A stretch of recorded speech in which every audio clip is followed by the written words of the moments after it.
So the entrepreneur that I chose to interview is Trisha Vieira, and her company is Fairview Learning. How did you get your how did you get your business started? I met my business partner like over 20 years ago, and she was presenting at a conference that I went to, and she was just talking about, well, Fairview Learning is a literacy program for deaf kids, and she was just kind of talking about her philosophy, her strategies that she had, and so we ended up partnering together. And she worked at a university in Mississippi. I worked in the classroom as a teacher, and so I was able to kind of test and work on the strategies in the classroom. That's kind of how it started. And like, what is your opportunity space, or like what void are you trying to fill, or what need are you guys trying to fill with your business? There, at the time of our inception, there were no literacy programs developed specifically for deaf children. Everything that was used in the classroom for deaf kids was adapted from something developed for hearing kids. So that was the first thing. We wanted something that was specific to deaf children, and the way that they learned English really as a second language. So it's a program that bridges the gap between American Sign Language and English.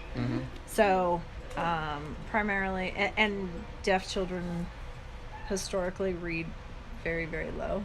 So just trying to help teachers understand that there's nothing wrong with the deaf brain. It's the way we teach it. So Thank you. Trying to reach those people. Yeah. So how would you feel like the effectiveness of your service for like the first five types of business? Like value and use would be the first one. How effective do you think that your guys' service would be? It's really effective. Really effective. Yeah, we're used all over the country. We're used in several other countries outside of the U.S. as well. It's a very effective approach to teaching literacy to deaf children. And how would you feel about your customer satisfaction? Do you feel like your customers are really happy with it for the most part? Yeah, I mean, up until recently, we have not advertised a whole ton. Everything that came business-wise was by word of mouth. So, yeah, people love it. Just people talking good about your company and just gets you more business. People are really happy with it. I mean, it's hard. It takes a lot of effort on the teacher's part, but people, once they start using it, really love it. And then moving on to the next one would be value in exchange, and just like, how efficient is like your service, and how does your business go about like efficiency wise, stuff like that? So a big huge chunk of our business is training teachers how to implement the program. I mean, we have support tools, but it's mainly training and learning how to use it, which makes it the efficiency a little bit tough, because up until now it's been a whole lot of having to travel to sites.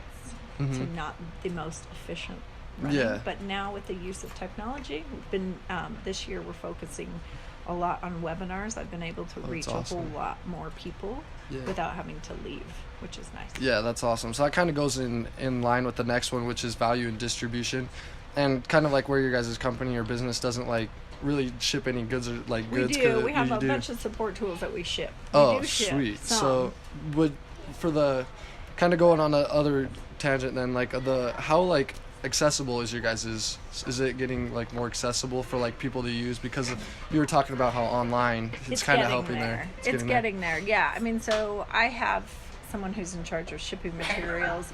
Actually, we're trying to shift so that we don't have paper products that we have to ship, because we use cards and we use notebooks and things like that. We're actually trying to shift everything to kind of be digital, so we don't have to actually ship so much, nor do we have to print.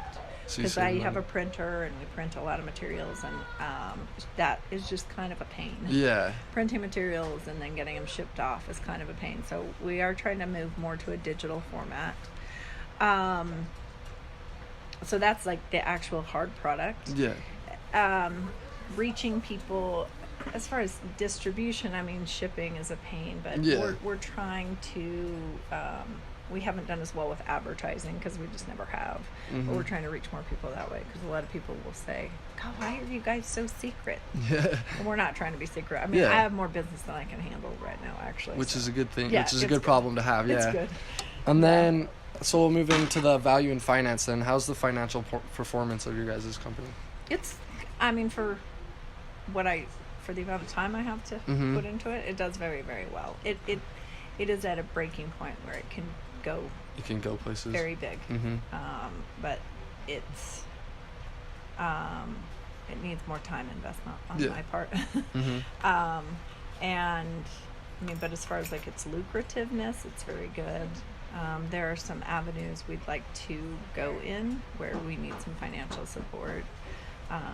We'd like to develop an independent literacy center. So those kind of things would help us out, but they would require more finances. Yeah. So in order, I think, to get it to that breaking point, investment would be kind of key. Would be the key to finding some investors to help. I mean, it does well financially on its own, but to grow it to that level, I think needing investors would be the next step. Yep. And then the last value is value in fitness, and it's just kind of like grow. How is your business? I know you talked about like you guys have more business, so do you see like a lot of like room to like for it to grow and adapt and a ton of growth? Yeah, it's just trying to just get there. Yeah. We're small. We're really small. I think I'm the owner, and I have three employees, and then I contract work with different people for different needs. Again, if I had the a bigger financial backing, and it wasn't sustaining it, sustaining itself, we would grow tremendously. So what are some of your resources and governances, or just what are some of your resources that your business needs to run? So, in terms of I contract with them. I contract with an IT team. I don't hire a team that just works for me primarily. So I contract with that. That's something we need and heavily need right now because we're trying to become more digital. Yeah. So that. Resources, we need a printer. We have a printing company that prints our materials. As far as employees, I need someone to run the whole shipping. I need somebody who runs the office in terms of invoices and finances. I travel a lot, so I've got to plan all that traveling and scheduling. As far as like office space, don't necessarily need a huge office space. We're not something that requires space. We need a place to be able to interact online with people. Really, we don't need a ton of like office space, like material resources. A lot of it is digital and technical. So I'll just add another question here. So do you guys have like any competitors right now? Like, not really competitors. So they don't. That's really good then. So I mean, there's people, but the way we're designed is we intend to be used with other programs. Yeah, so I got you. There's now, since we were developed, there's other programs and things like that, but they kind of would be effectively used together. Yeah. All right, sweet. So we don't really have competition of someone who. Which is really good. Yeah.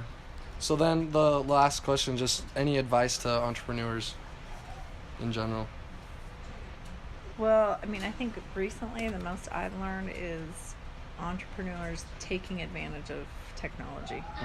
I mean, nowadays reaching people through technology is growing. People are growing businesses crazy via technology. So, and if you were going to look into a business, I would say a business that reaches people that way. That reaches people. Because you can reach so many people in a global sense, that taking advantage of that and learning that.